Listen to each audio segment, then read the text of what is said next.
My question is to the acting premier. Later today, we will be debating my bill, Bill 101. Good bill. To put a cap on third-party advertising. But we know why your government won't support my bill, because the Working Family Coalition spent $9 million keeping you in power. But what truly surprises me is this government's complete change in position. On April 8, 2013, when the Premier was asked about changing the rules around third-party advertising, she said, "I'm very interested in looking at the recommendations and open to looking at changes that could be made." Moreover, the Attorney General, John Gerritsen, said this: "The notion of putting a spending limit on third parties certainly strikes me as being something that is well worth looking into." And oh, by the way, the leader of the third party also advocates changing the restrictions. Question, Acting Premier, why? Thank you. Thank you.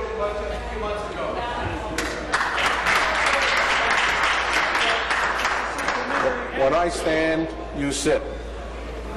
Acting Premier. Thank you, Mr. Speaker. It appears to me the member opposite just doesn't accept the results of various by-elections and the rejections that many have placed on the PCs and their activities.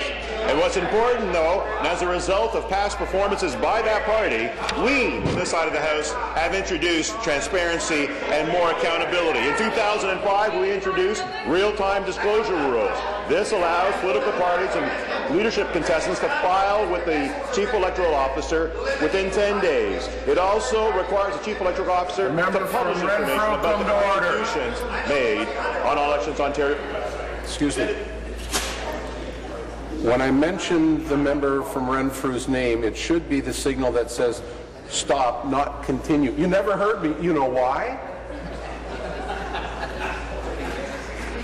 Finish, please. Thank you, Mr. Speaker. And of course, we've introduced more legislation. In 2007, we introduced the third-party advertising rules in Ontario for the first time. All of these are encouraging and ensuring that we have more transparency and more openness. And the opposite party, they voted against those items, Mr. Speaker. Supplementary. To the Acting Premier, the influence that the special interest groups have over this government is obvious, and quite frankly, it's quite alarming. A few months ago, the Premier and senior members of this government made it clear that you were open to changing the rules surrounding third-party advertising, and today you have completely flip-flopped. How could you possibly go from being open to something just a few months ago to being completely opposed to something today? It just doesn't make sense. Is there a reason why you've changed your position?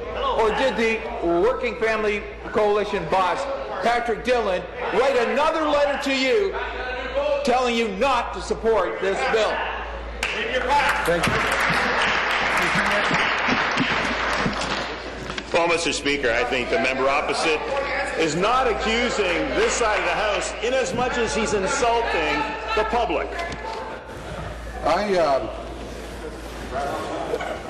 question why I have to get to this point where I have to threaten people to be thrown out. Every time the person stands up, it just starts yelling.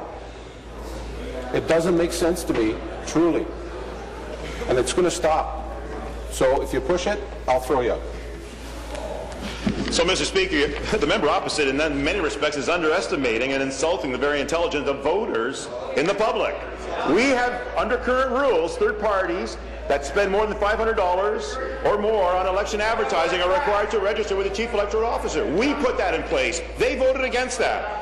Registered third parties must also report to the CEO on election advertising expenses. If election advertising expenses are $5,000 or more, these reports must be audited.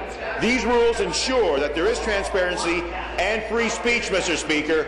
These guys don't want to have free speech in this public democracy, Mr. Speaker.